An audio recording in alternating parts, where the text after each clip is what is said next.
Fun facts with Hamlet the Hamster. Facts about hiccups.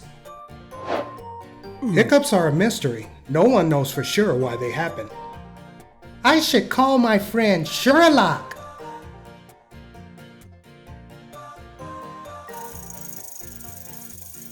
Almost all mammals have hiccups. I get them too. The medical term for hiccups is singultus. No one can hiccup for only a single time. The sound of a hiccup is caused by your own body cutting off the air that you have sucked in.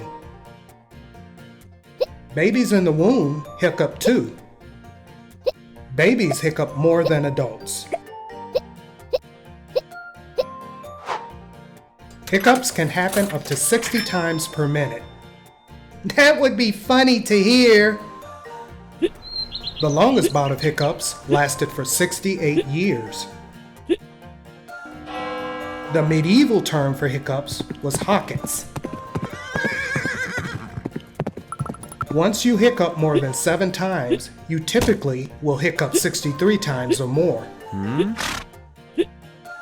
I hope mine stops soon.